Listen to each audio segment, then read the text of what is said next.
إن الحمد لله نحمده ونستعينه ونستغفره ونعوذ بالله من شرور أنفسنا ومن سيئات أعمالنا من يهدي الله فلا مضل له ومن يضلل فلا هادي له وأشهد أن لا إله إلا الله وحده لا شريك له وأشهد أن محمدا عبده ورسوله أما بعد فإن أصدق الحديث كتاب الله وخير الهدي هدي محمد صلى الله عليه وآله وسلم وشر الأمور محدثاتها وكل محدثة بدعة وكل بدعة ضلالة وكل ضلالة في النار.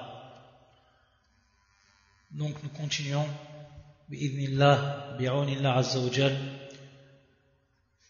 la traduction et l'explication française du livre intitulé Al-Qawa'id al-Muthla fi sifatillahi wa asma'ihi al-husna lil-allama Mohammed ibn Salih al-Uthaymin rahimahullah ta'ala rahmatan wasi'a. Après avoir terminé les règles concernant les noms d'Allah azza wa jal, les règles concernant les attributs d'Allah azza wa jal, on a commencé pour ce qui était cette troisième partie les règles concernant les preuves des noms et des attributs. Et comme on l'a déjà dit, à travers cette troisième partie, on va voir beaucoup de ce qu'on a déjà vu. Ça va être ici, à travers les quatre règles exactement que le cheikh va nous citer, une synthèse, mais également, ça va nous permettre de réviser ce qui a été déjà vu, de le comprendre, et également de pouvoir argumenter de manière claire, avec méthode, ce que l'on a étudié à travers ces règles, et particulièrement lorsqu'on va réfuter ce qu'ont avancé les gens d'innovation, ceux qui ont innové, et particulièrement en ce qui concerne les noms et les attributs d'Allah Azza wa Jal. On a vu donc, et on a commencé d'expliquer la troisième règle. Donc on s'était arrêté à la troisième règle. القاعدة الثالثة فيقول الشيخ رحمه الله القاعدة الثالثة ظواهر نصوص الصفات معلومة لنا باعتبار ومجهولة لنا باعتبار آخر فباعتبار المعنى هي معلومة وباعتبار الكيفية التي هي عليها مجهولة. Dans cette troisième règle qui est très très importante et qui est très précise, il nous dit le shir Zawahir al-Nusus sifat. Zawahir, qui est bien entendu le pluriel de Zahir. On a déjà vu ce terme plusieurs fois. Zawahir al-Nusus. Et particulièrement dans ce qui a précédé. Lorsqu'il avait dit le shir Ijra'uha ala Zahiriha. Concernant bien entendu al-Nusus. Donc al-Zahir, c'est ce qui est en apparence. Ce qui est voulu donc en apparence. Lorsqu'on utilise un terme, lorsqu'on utilise une phrase, on veut par ce terme, on veut par cette phrase un sens qui est apparent. Dans ce sens qu'on va comprendre le terme zahir, ici au pluriel, zawahir al-nusus sifat. Zawahir al-nusus sifat. Donc ce qui va apparaître des textes concernant les attributs d'Allah Azza wa Jal. Il nous dit, donc ces textes, dans leur apparence, ma'lumatun lana bi'i'tibarin, ils vont être sous un aspect ma'louma, c'est-à-dire connu. Et sous un aspect, ils vont être majhula. Majhula, qui est le contraire de ma'louma. Ma'louma qui vient du terme ilm, et majhula qui vient du terme jahl. Donc ma'louma qui est connu, dont on a science, dont on a connaissance. Ou majhula qui vient du terme jahl, donc dont on a ignorance, dont on ne connaît pas. Donc l'apparence des textes concernant les attributs d'Allah Azza wa Jal, que ce soit donc le Coran ou la Sunna, ils vont être sous un aspect connu auprès de nous et sous un autre aspect inconnu. Et ensuite il va préciser le shir ce qui va être connu et ce qui va être inconnu. Donc par rapport à son sens, il est connu, ou elles sont connues, où ils sont connus les textes. Par contre, pour ce qui est du comment donc de ce qui va ressortir en apparence des textes concernant les attributs d'Allah Azza wa Jal, ce comment il est pour nous majhula, il est pour nous donc inconnu, dont on ne peut avoir connaissance, dont on ne peut avoir science. Donc ça c'est une base qui est fondamentale à comprendre pour ce qui est des preuves, des noms et des attributs. C'est que lorsqu'on va lire un texte du Coran qui comprend les attributs d'Allah Azza wa Jal, on va savoir que sous un aspect, ce texte-là, il nous est connu.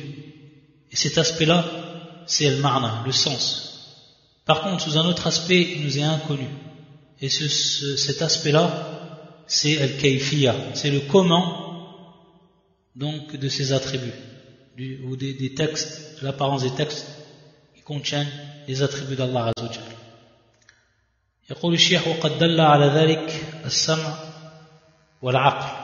Pour ce qui est de cette règle, également, elle a été indiquée, que ce soit par le Coran ou que ce soit par la raison, ou par les textes, sam, les textes ou la raison. Mais ici, ça va être particulièrement le Coran, parce qu'il va nous citer ensuite le Cheikh 3 versets du Coran.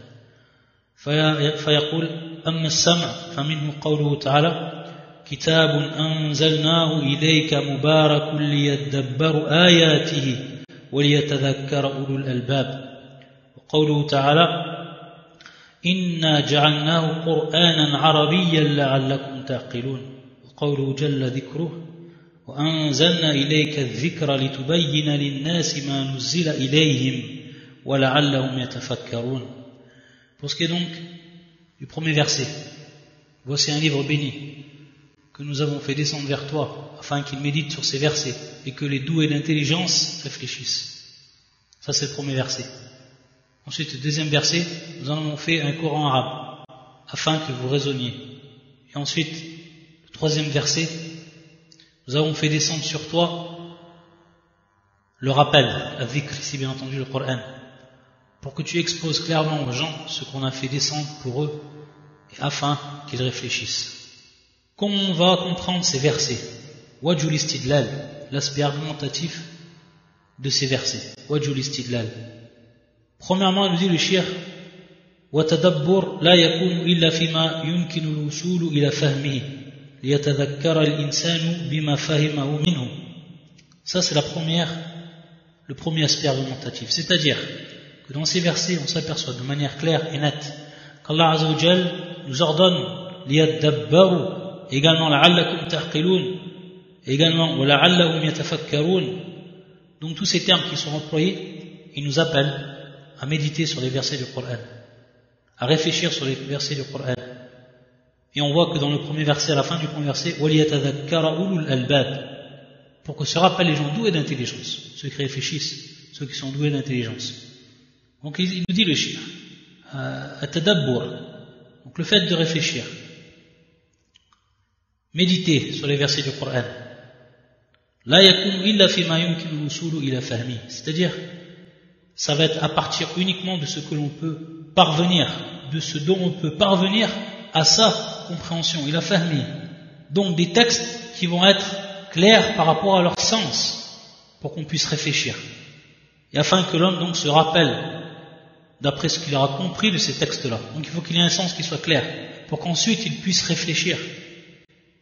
La deuxième chose, le deuxième point, وكون القرآن عربيا ليعقله من يفهم العربية يدل على أن معناه معلوم وإلا لما كان فرق بين أن يكون باللغة العربية أو غيرها.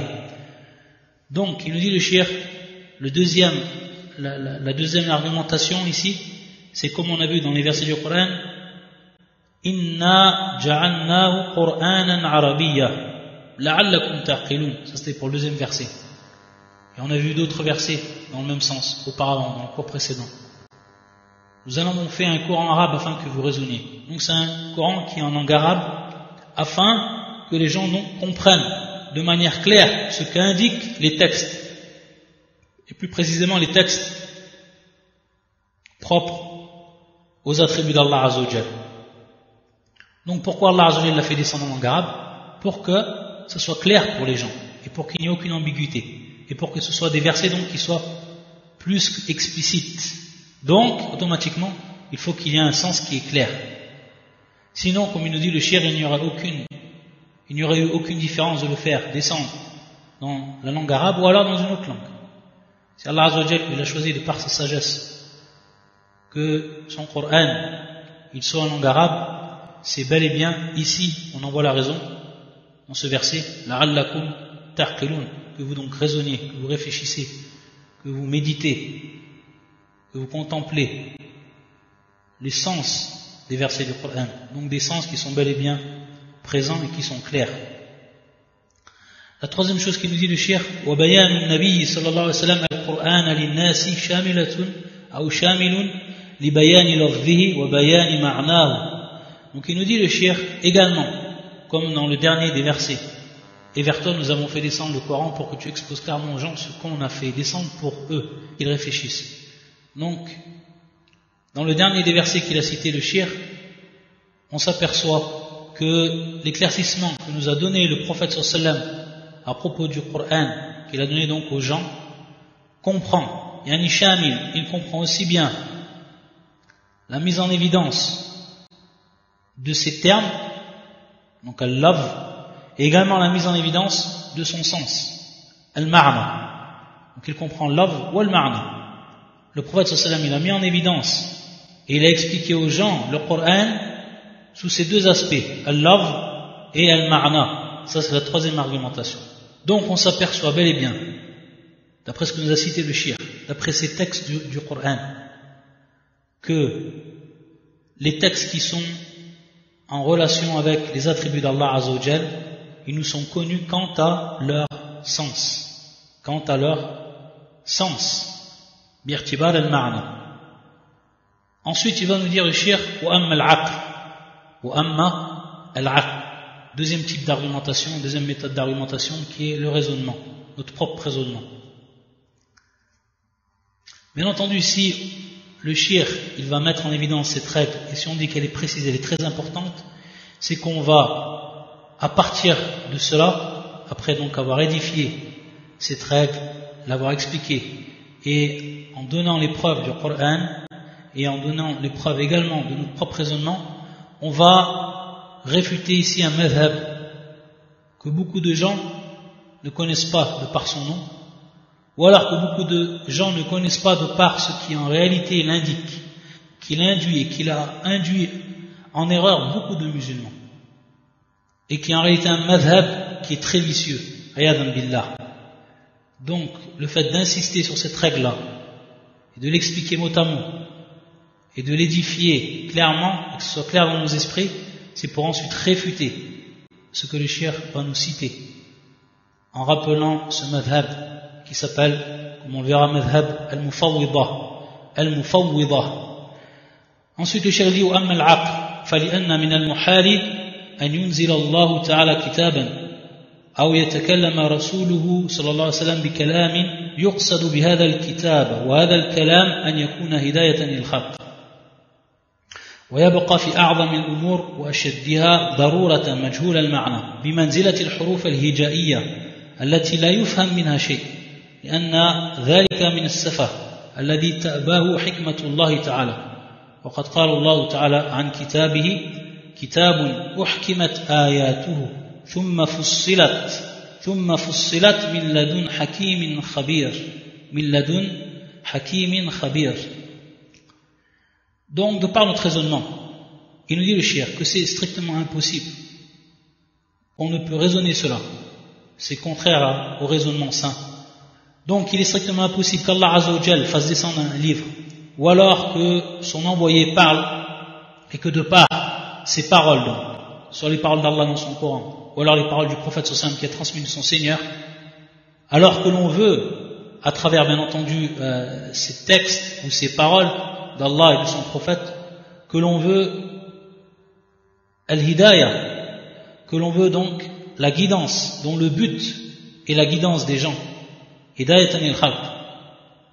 Et plus précisément, et ça c'est encore plus important pour ce qui va concerner une des plus grandes une des plus grandes choses, une des plus grandes affaires dans ce Coran, et qui va être bien entendu ce qui concerne Allah tabaraka wa ta'ala, c'est-à-dire la science que l'on va avoir de notre Seigneur. C'est pour ça qu'il dit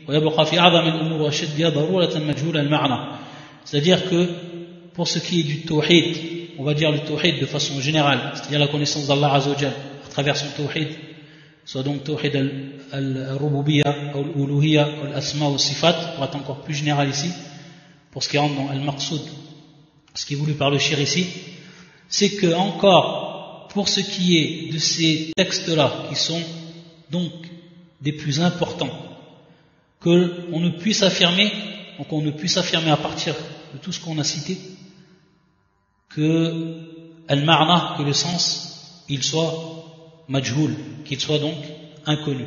Alors ici qu'on est bien en train de démontrer que le sens il est connu. Donc pour résumer, il nous est strictement impossible de penser qu'Allah Azza wa Jalla a fait descendre un livre, que le prophète sallallahu alayhi wa sallam a parlé avec des paroles et que le but de tout cela, ça a été al-hidayah, ça a été donc la guidance des gens sur le droit chemin, afin qu'ils connaissent leur Seigneur, ils connaissent leur Seigneur à travers donc le tawhid, à travers la science du tawhid, la science de l'unicité.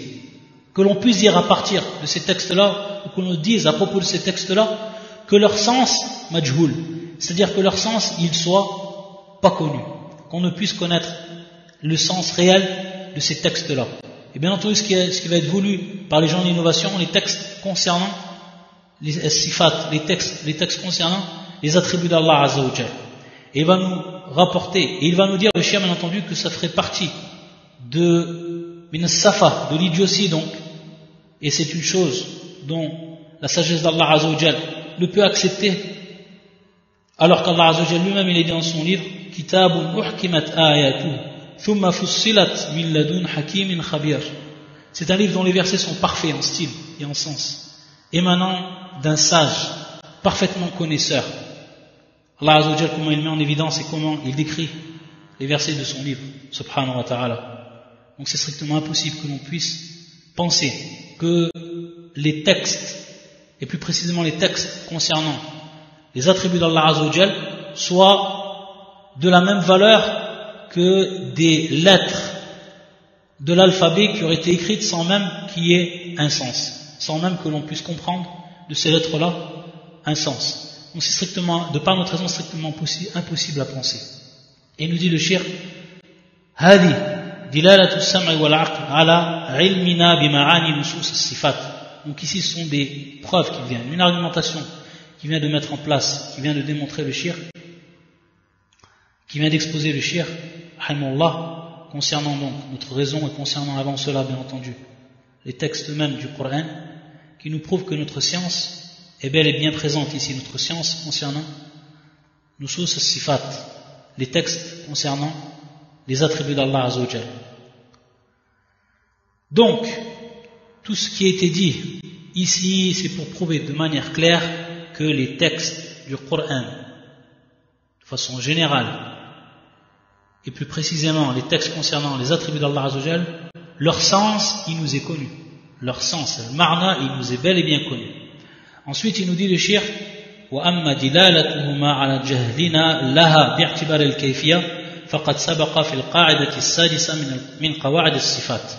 Ensuite, pour ce qui est de la deuxième partie de la règle, parce qu'il nous avait dit le shir, يعني النصوص ومجهولة لنا باعتبار آخر. Donc elles sont majhula, elles nous sont inconnues par rapport à un autre aspect. Et il avait dit, pour ce qui est de ce deuxième aspect, celui qui va nous être inconnu, وباعتبار الكيفية التي هي عليها مجهولة. Ça c'est dans la règle. Et le shir nous dit ici que les preuves qu'on a apportées, que le comment des attributs d'Allah Azza wa Jalla, on est bien ici fil kayfiyya, on n'est pas ici fil ma'na, on est bien ici fil kayfiyya. Le comment des attributs d'Allah Azza wa Jalla, ça nous est par contre ici inconnu. Il nous est donc impossible d'y parvenir par notre science, par notre connaissance. Et c'est ce qu'on avait vu dans la 6e règle concernant les règles des attributs. Donc on revient à cette règle qu'on a déjà étudiée précédemment pour prouver que al-kayfiyya nous est strictement inconnu. Ensuite il nous dit le shir وَبِهَذَا donc tout ce qui a précédé, tout ce qu'on vient de dire, à partir de cette règle, ce qu'on a expliqué, il nous dit وَبِهَذَا عُلِمَ بُطْلَانُ مَذْهَبِ الْمُفَوِّضَةِ الَّذِينَ يُفَوِّضُونَ عِلْمَ معاني نصوص الصفات ويدعون أن هذا مذهب السلف والسلف بريء من هذا المذهب وقد تواترت الأقوال عنهم بإثبات المعاني لهذه النصوص إجمالا أحيانا وتفصيلا أحيانا وتفويضهم الكيفية لعلم الله عز وجل. Le shir donc à partir de là il va dire que avec ce qu'on a argumenté précédemment il nous est plus que clair que le madhab, ce qu'on appelle le mufawwida, c'est un madhab qui est batil, qui est complètement faux. Qu'est-ce qu'est le mufawwida? Ce terme-là, le mufawwida, ici bien entendu, ismun fa'il, al mufawwida, ismun fa'il, de ceux donc qui ont fait cet acte-là dans la croyance, qui ont eu donc cette croyance, qui ont établi cette croyance. Ce terme, il vient donc du terme tafwid. Al-masdar ici, al-tafwid. Qu'est-ce que ma'na al-tafwid bid-dha? Si on regarde au niveau de la langue arabe, de façon générale, lorsqu'on parle du terme al-tafwid, c'est tout simplement s'en remettre, ou remettre quelque chose à un autre que nous, ou alors s'en remettre à un autre que nous, etc. C'est pour ça qu'on dit par exemple an tufawwid al-amri ila Allah azza wa jal, c'est-à-dire que la personne elle va faire al-asbab, elle va faire donc les causes par rapport à ce qu'elle veut obtenir. Et ensuite, une fois qu'elle a fait ce qu'il est dans son pouvoir, tufawwid al-amri ila Allah, c'est-à-dire donc qu'elle s'en remet à Allah azza wa jal, pleinement à Allah, elle s'en remet pleinement à Allah azza wa jal. Ça c'est ma'na tafwid. Donc tufawwid ila Allahi amrak. C'est un titre d'exemple. Donc on voit ici que at-tafwid, le terme ici il va venir, pour être plus précis, concernant les attributs d'Allah Azza wa Jal, ce qu'ils veulent, eux, al-mufawwida, ils veulent nous faire croire que le madhab des salaf, c'était que tous les textes concernant les attributs d'Allah Azza wa Jal, ils nous étaient inconnus, et que l'on devait remettre leur sens à Allah Azza wa Jal. Nufawwid al-ma'na ila Allah Azza wa Jal. C'est-à-dire, où on ne connaît réellement ce qu'Allah Azza wa Jalla a voulu dire par ses attributs. Ar-Rahmanu ala al-Arsh istawa, Allah Azza wa Jalla s'établit sur son trône, on ne sait pas le sens de ce verset. On remet le sens de ce verset à Allah Azza wa Jalla. Taïb, hadi al-mufawwida. Voilà ce qu'ils disent. Et ils nous font croire, ils nous ont fait croire aux gens, et beaucoup ils sont tombés dans ce madhab, que ça c'est le madhab des salaf. Alors qu'on a vu dans la règle précédente, ou dans la règle qu'on a étudiée, que bi'tibar al-ma'na, pour ce qui était du sens des versets, de façon générale, et plus précisément des versets contenant les attributs d'Allah Azza wa Jal, ça nous était connu le ma'na. Lorsque Allah Azza wa Jal il dit Ar-Rahmanu ala al-Arsh istawa, on sait ce que ça veut dire. On sait ce que ça veut dire al-istiwa ala al-Arsh. On sait ce que ça veut dire qu'Allah Azza wa Jal est sur son trône. Mais al-kayfiyya, ça on ne sait pas. Al-kayfiyya, le comment Allah s'est établi, le comment de cet attribut, qui est l'istiwa al-arsh, ça nous est majhoul, ça nous est donc, par rapport à nous, êtres humains, complètement inconnu. Donc, lorsque le shir ensuite il a dit que les textes, tous les textes, ou arfouan, toutes les paroles qui nous ont été transmises des salafs, relatent bien que les salafs, yuthbitun al-ma'ani, ithbat al-ma'ani, donc ils attestent l'essence de ces nusus, les hadi nusus, de manière générale, parfois, et de manière plus précise, en d'autres moments. Wa tafwidhim al-kayfiyya. Ici, at-tafwid, c'est-à-dire le fait de remettre le sens à Allah Azza wa Jal, ça concerne uniquement al-kayfiyya, bien entendu. Ça concerne uniquement al-kayfiyya. Donc, hum yufawwidun al-salaf, lakin yufawwidun al-kayfiyya, la yufawwidun al-ma'na. Amma al-mufawwida, c'est-à-dire ceux qui sont dit al-mufawwida, eux, yufawwidun al-ma'na, c'est-à-dire qu'ils remettent le sens à Allah Azza wa Jal, c'est-à-dire qu'ils disent nous ne savons pas. Comme si Allah Azza wa Jal nous avait parlé dans un langage qui nous était strictement incompréhensible. Comme s'il nous avait parlé, lorsqu'il parle de ses attributs à Allah Azza wa Jal, dans un langage qui revenait à écrire des lettres de l'alphabet sans qu'il y ait un sens. C'est exactement ce qu'ils disent à propos du Coran. Eux, al-Mufawwida. Ils veulent nous faire croire, yadda'oun, ils prétendent que ça c'est le madhab des salaf. Donc on voit le boutlan, on voit donc la fausseté de leur croyance, ayadun billah. Et ce qu'ils veulent imputer aux salaf, alors qu'ils en sont totalement, comme on l'a dit, le shirbariyoun, ils en sont complètement innocents de cela. Pour ce qui est du tafwid, concernant les salafs, ça, c'est uniquement dans al-kayfiyya, c'est-à-dire qu'on a compris le sens. Ar-Rahmanu ala arsh istawa. Qu'Allah s'est établi sur son trône, on a compris le sens. Au niveau du sens, on sait ce que ça veut dire. Par contre, al-kayfiyya, le comment, ça, on ne le sait pas. Et on remet bien entendu cela à Allah Azza wa Jal. C'est lui seul qui le sait, subhanahu wa ta'ala. Ça, c'est al-tafwid fil kayfiyya. Par contre, al-tafwid fil ma'na, ça fait pas partie du madhab des salaf. Ça fait partie du madhab de cela, de ce qu'on a appelé ensuite, donc, de par ce terme, al-mufawwida. Ici, le shir va nous rappeler une parole de Cheikh al-Islam ibn Taymiyyah, rahmatullah alayh, dans son livre qui s'intitule Al-Aql wa Al-Naql. Ce livre qui a été édité plusieurs fois et que l'on retrouve sous le titre Dar'u Ta'arub Al-Aql wa Al-Naql. Donc, Al-Aql wa Al-Naql, Al-Aql, c'est bien entendu la raison, wa Al-Naql, c'est ce qui nous est transmis, c'est donc la révélation. Et à travers ce livre, qui est un livre d'un très haut niveau, Cheikh al-Islam, tout le long de ce livre, il va mettre en évidence qu'il n'y a aucune contradiction entre la raison saine de l'homme, et ce qui nous a été transmis de la part du Seigneur des mondes, c'est-à-dire donc la révélation. Tout le long du livre, il va nous prouver de A à Z qu'il n'y a aucune contradiction entre la raison humaine et entre les textes du Coran, les textes de la Sunna. Taïb, ça c'est un livre qui a été édité plusieurs fois, qui est présent, que l'on trouve. Il faut savoir que, comme nous l'a rappelé celui qui écrit ce livre, Cheikh Al-Uthaymin, rahimahullah, à propos de ce livre, que son l'élève de Cheikh al-Islam, Ibn Taymiyyah, Ibn al-Qayyim, rahimahullah, il a fait de grands éloges à propos de ce livre. Il a même dit que, bien entendu, dans son sujet, le sujet du livre, ma la nadir, il n'a pas de semblable ce livre, dans le sujet qu'il a traité. Et il nous a rappelé le Cheikh, rahimahullah, que ce livre-là, celui qui va le lire, celui qui va l'étudier, c'est une personne qui soit calée dans la science, qui ait de connaissances qui soient solides, et qui n'est pas permis à une personne qui n'a pas appris auparavant, qui n'a pas un niveau de la science, qu'il ouvre ce livre et qu'il commence donc à lire. Ça, c'est une nasiha. Ça donc, c'est un conseil pour ce qui est de la lecture de certains livres, et particulièrement ici le livre de Cheikh al-Islam.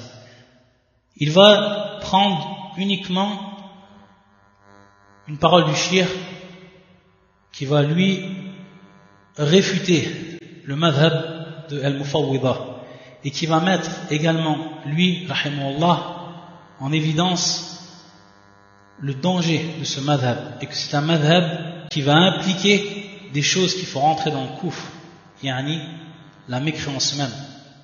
Et c'est ce qu'on va lire. Fayaqul, rahimahullah, donc ça c'est pris de la parole même de Cheikh al-Islam ibn Taymiyyah dans son livre Al-Aql wa Al-Naql. وأما التفويض فمن المعلوم أن الله أمرنا بتدبر القرآن وحضنا على عقله وفهمه فكيف يجوز مع ذلك أن يراد منا الإعراض عن فهمه ومعرفته وعقله. Donc la première chose qu'il nous dit le Cheikh, c'est ce qu'il avait déjà détaillé Cheikh Al-Uthaymin par rapport à ce point-là, qui est un point qui est plus que fondamental. C'est lorsque l'on va dire que at-tafwid, que l'on doit donc remettre ce qui est madhab al-mufawwida, remettre le sens des versets concernant les attributs à Allah Azza wa Jal. Il nous dit le shir qu'il est connu qu'Allah Azza wa Jal nous a obligés de réfléchir sur le Coran, de méditer sur le Coran. Il nous a appelés à y réfléchir, à le comprendre. Donc comment peut-on dire qu'il est permis de s'écarter du sens ou de s'écarter de la compréhension des sens des versets et de leur connaissance. Donc c'est quelque chose qui est strictement impensable, comme nous l'avait dit le shir, de par même al-aql, de par notre raison, et également bissam, avec les textes du Coran qu'il avait cité le shir auparavant. Il a un qal, donc il a dit ensuite le shir, وحينئذ فيكون ما وصف الله به نفسه في القرآن أو كثير مما وصف الله به نفسه لا يعلم الأنبياء معناه. Ça voudrait dire donc à ce moment que ce qu'Allah Azza wa Jal il a décrit de lui-même subhanahu wa ta'ala dans le Coran, ou beaucoup de ce qu'Allah Azza wa Jal a décrit, il nous a dit la ya'lamu al-anbiya'u ma'nahu. Ça voudrait dire que donc que les prophètes ils connaissent pas leur ma'na, leur sens. Si on dit maintenant qu'on doit remettre le sens à Allah Azza wa Jal de ces versets-là, et que c'est le madhab al-salaf, lorsqu'on dit madhab al-salaf, ça comprend dedans. Lorsqu'on dit salaf, le premier des salaf c'est le prophète sallam, pour ce qui est de cette communauté. Ensuite ses compagnons, et ensuite ceux qui ont suivi les compagnons. Donc ça revient à dire que les envoyés eux-mêmes ne connaissaient pas le sens de ces versets. بل يقولون كلاما لا يعقلون معناه. Il nous dit, ça va encore plus loin. En disant et en prétendant ce madhab, ça voudrait dire que l'on ampute aux prophètes, aux envoyés, qui ne connaissent pas ou qui ne réfléchissent pas ou qui n'ont science de ce qu'ils disent, qui sont donc totalement ignorants de ce qu'ils disent. ومعلوم أن هذا قدح في القرآن والأنبياء إذ كان الله أنزل القرآن وأخبر أنه جعله هدى وبيانا للناس وأمر الرسول أن يبلغ البلاغ المبين وأن يبين للناس ما نزل إليهم وأمر بتدبر القرآن وعقله ومع هذا فأشرف ما فيه وهو ما أخبر به الرب عن صفاته لا يعلم أحد معناه فلا يعقل ولا يتدبر ولا يكون الرسول بين للناس ما نزل إليهم ولا بلغ البلاغ المبين وعلى هذا التقدير فيقول كل ملحد ومبتدع الحق في نفس الأمر ما علمته برأيي وعقلي وليس في النصوص ما يناقض ذلك لأن تلك النصوص مشكلة متشابهة ولا يعلم أحد معناها وما لا يعلم أحد معناه لا يجوز أن يستدل به فيبقى هذا الكلام سدا لباب الهدى والبيان من جهة الأنبياء وفتحا لباب من يعارضون ويقول إن الهدى والبيان في طريقنا لا في طريق الأنبياء عياذا بالله. Le cher ici donc il va nous dire que de dire ce qu'on dit al-Mufawwida, c'est en réalité discréditer le Coran, c'est en réalité discréditer les envoyés, car on sait qu'Allah Azza wa Jalla a fait descendre le Coran, il a fait descendre donc le Coran, et qui nous a informé que ce Coran il l'a placé comme étant donc un guide, une guidance pour les gens, et il a également ordonné ses envoyés ou son envoyé de retransmettre ou de transmettre la révélation, une transmission qui est claire, et d'expliquer, de donner la clairvoyance, ou alors d'expliquer, de mettre en évidence aux gens ce qui était descendu sur eux, donc d'expliquer le Coran. Il nous a également obligés de connaître, obligés de réfléchir sur les versets du Coran. Et il nous dit le shir, sachant que de ce qui est de plus noble dans le Coran, c'est ce qu'Allah Azza wa Jal nous a informé, ce que le Seigneur nous a informé à propos donc de ses propres attributs. Donc il nous dit le shir, à partir de là, si personne ne connaît le sens de ces versets, si personne donc ne peut y réfléchir et ne peut raisonner donc les sens, alors à partir de là, et si bien entendu également le prophète, il n'a pas pu à partir de là mettre en évidence ce qui est descendu de son Seigneur, qu'il ne connaissait pas lui-même le sens des versets concernant les attributs d'Allah Azza wa Jal et autres, il nous dit donc, si on suppose cela, tout innovateur, toute personne qui a dévié dans la religion, qu'il dise donc, lui, que la vérité, c'est ce que moi j'ai connu de par ma propre raison, de par mon propre avis. Et que rien parmi les nusus, que rien donc parmi les textes viennent en contradiction avec cela. Pourquoi? Parce que nusus, les textes maintenant, suivant donc cette parole qui a été dite, les textes maintenant, ils vont être considérés comme problématiques, comme ambigus. donc source d'ambiguïté. Donc s'ils sont ambigus, je peux à partir de là, moi, expliquer comme je veux les versets du Coran, car le sens, il n'est pas clair, car le sens, il ne peut être donc compris, on doit s'en remettre en Allah Azza wa Jalla. Donc à partir de là, si je veux donner un sens, ce sera le sens que moi je vais donner suivant ma raison. Et comme il nous dit le shir, également donc, pour ce qui est de la réfutation, il nous dit si on ne comprend pas un verset par rapport à son sens, alors il nous est impossible d'argumenter à partir de ce verset-là. Là, je vous annonce l'a dit. Donc il nous dit que cette parole-là, cette parole qui est la parole de Al-Mufawwida, c'est tout simplement une restriction, ou alors une porte qui est fermée concernant Al-Huda, pour ce qui concerne donc la guidance, une porte qui est fermée à la guidance, et la mise en évidence, la clairvoyance qui doit être donnée donc de la part des prophètes aux gens, pour ce qui concerne les sens des versets du Coran. Et également, d'un autre côté, ça va ouvrir une porte à ce moment-là à tous les innovateurs. Car à ce moment-là, ils vont dire, les innovateurs, que notre voix à nous, elle est plus claire. Ce que nous, on va expliquer maintenant à partir de là, ça va être certainement plus clair de ce qu'on a mis en évidence ou de ce qu'ont retransmis les envoyés. Et on voit bien ici donc que c'est du kufr. On voit bien donc ici que c'est de la mécréance claire. Et il nous dit le shir, Inna al-huda wal-bayanu fi tariqina, la fi tariq al-anbiya. Donc, la véritable guidance, c'est dans notre voie à nous, c'est pas dans la voie des prophètes. لأننا نحن نعلم ما نقول ونبينه بالأدلة العقلية, parce que nous savons ce que nous disons et nous le mettons en évidence par donc des preuves qui sont rationnelles. والأنبياء لا يعلموا ما يقولون فضلا عن أن يبينوا مراده. Donc les envoyés ne connaissent pas, ils n'ont donc science de ce qu'ils ont dit, donc à plus forte raison ils sont incapables de mettre en évidence le sens.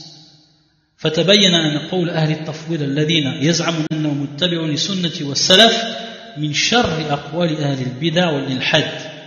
Il va nous dire à partir de là, donc le shir, tout ce qu'il a mis en évidence, que ceux qui se disent, ou ceux que l'on appelle, ou la parole, أن قول أهل التفويض, que la parole des gens, de ceux qui remettent donc le sens des versets à Allah Azza wa Jal, et qui prétendent qu'ils suivent dans cela la sunna, qu'ils suivent dans cela la salaf, il dit que c'est la plus min sharri aqwali ahli al-bid'ah, que c'est donc la plus mauvaise parole des gens de l'innovation et des gens de la déviation. Ayadan billah. Ensuite donc le shir il dit, donc c'est la fin de la parole, il dit kalamu shir wa kalamun sadid min dhi ra'yin rashid wa ma alayhi mazid. Donc c'est donc une parole qui nous apporte donc une vérité qui est forte en elle-même et qui émane d'une personne donc qui a un avis qui est juste, qui est droit. On n'a rien à ajouter ensuite à cette parole-là. Rahimahullah ta'ala rahmatan wasi'a wa jama'na bihi fi jannatin na'im. Donc ça c'est une dua du cheikh ensuite pour ce qui est de cheikh al-Islam Ibn Taymiyyah. Taïb. Ensuite, il y aura la dernière règle concernant l'épreuve des noms et des attributs, et donc on la commencera le prochain cours bi'idhnillah, incha'Allah ta'ala. Subhanakallahumma bihamdika, ashhadu an la ilaha illa anta astaghfiruka wa atubu ilayk.